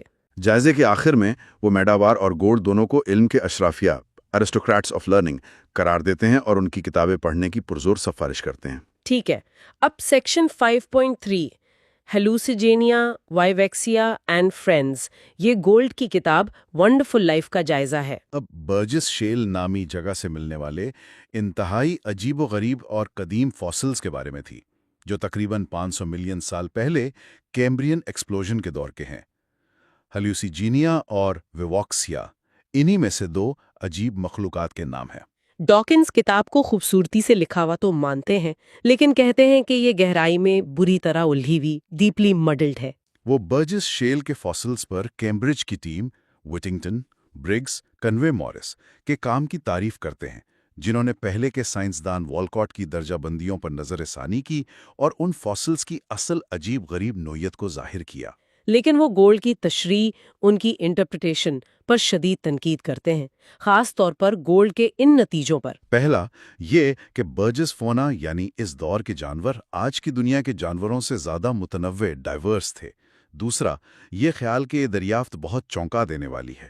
اور تیسرا یہ کہ یہ تاریخ کے بارے میں ہمارے قائم شدہ نظریات کو یکسر بدل دیتی ہے۔ ڈاکنز دلیل دیتے ہیں کہ گولڈ تنوع کا اندازہ لگانے کے لیے جدید فائلہ جانوروں کی بڑی کیٹیگریز کا استعمال کر رہے ہیں، اور اس طرح وہ خود وہی شو ہارننگ کی غلطی کر رہے ہیں جس کا الزام وہ والکاٹ پر لگاتے ہیں، یعنی قدیم جانوروں کو زبردستی جدید کیٹیگریز میں فٹ کرنا۔ وہ کہتے ہیں کہ تنوع کا اصل پیمانہ تو جانوروں کے درمیان جسمانی ساخت کا حقیقی فرق ہونا چاہیے، نہ کہ وہ کتنے جدید فائلہ میں فٹ ہوتے ہیں یا نہیں ہوتے۔ وہ گولڈ پر اسینشلزم اور پلیٹونک آئیڈیلز، یعنی یہ ماننا کہ ہر کیٹیگری کا ایک آئیڈیل نمونہ ہوتا ہے، کا الزام لگاتے ہیں۔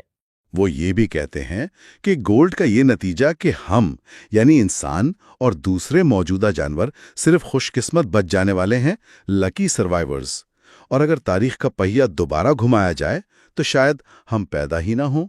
یہ کوئی نئی یا حیران کن بات نہیں، کیونکہ انسانوں کی طرف لازمی پیش رفت، انیگزوریبل پروگریس ٹورڈز مین کا پرانا نظریہ تو سائنسدان پہلے ہی رد کر چکے ہیں۔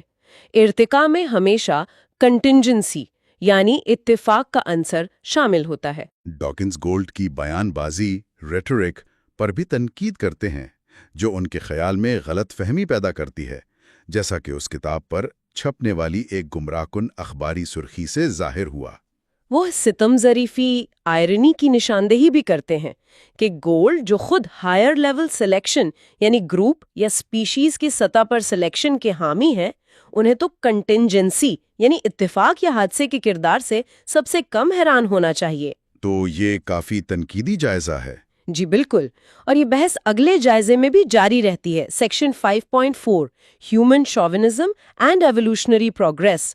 یہ گولڈ کی کتاب فل ہاؤس، جسے برطانیہ میں لائفس گرینڈیور کا نام دیا گیا تھا، کا جائزہ ہے۔ ڈاکنز شروع میں ہی کتابوں کے عنوانات کی اس ٹرانس تبدیلی پر احتجاج کرتے ہیں اور گولڈ کی جانب سے بیس بال کے کھیل کی مثالوں کے وسیع استعمال پر امریکی شوونزم کا الزام لگاتے ہوئے ہلکا سا مذاق بھی اڑاتے ہیں کہ گولڈ پیش رفت کو انسانی مرکزیت ہیومن سینٹرک انداز میں دیکھتے ہیں، یعنی پیچیدگی، کمپلیکسٹی یا ذہانت انٹیلیجنس میں اضافہ۔ ڈاکنز اپنی متبادل اڈیپٹیشنسٹ تعریف پیش کرتے ہیں، یعنی کسی خاص طرز زندگی کے لیے مطابقت اڈیپٹیو فٹ میں وقت کے ساتھ مجموعی بہتری آنا۔ وہ گولڈ سے اس بات پر تو اتفاق کرتے ہیں کہ بہت سی پرانی ارتقائی تحریریں واقعی انسانی مرکزیت پر مبنی تھی، جیسے انسان ارتقاء کی معراج ہے، لیکن وہ گولڈ کے اس نتیجے سے اتفاق نہیں کرتے کہ ارتقاء میں سرے سے کوئی پیش رفت ہی نہیں ہوتی۔ وہ گولڈ کے تجرباتی دلائل ایمپیریکل آرگیومنٹس کا خلاصہ پیش کرتے ہیں کہ جسے ہم پیش رفت سمجھتے ہیں وہ دراصل ایک شماریاتی آرٹیفیکٹ ہے، ایک دھوکہ ہے۔ جی، جیسے کوپس رول کے جانور وقت کے ساتھ بڑے ہوتے جاتے ہیں کو وہ ڈرنکرڈز واک سے تشبیہ دیتے ہیں کہ اگر آپ ایک دیوار کے ساتھ چلنا شروع کریں تو آپ صرف دیوار سے دور ہی جا سکتے ہیں۔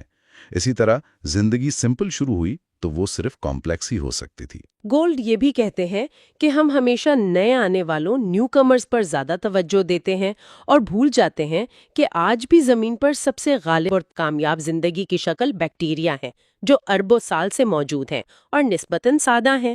ڈاکنز ڈینیل میکشے کی کمپلیکسٹی پر کی گئی تحقیق کا حوالہ دیتے ہیں، جس سے یہ نتیجہ نکلا تھا کہ ارتقاء میں بڑھتی ہوئی کمپلیکسٹی کا کوئی عمومی رجحان، کوئی ڈریون ٹرینڈ نظر نہیں آتا۔ لیکن ڈاکنز دلیل دیتے ہیں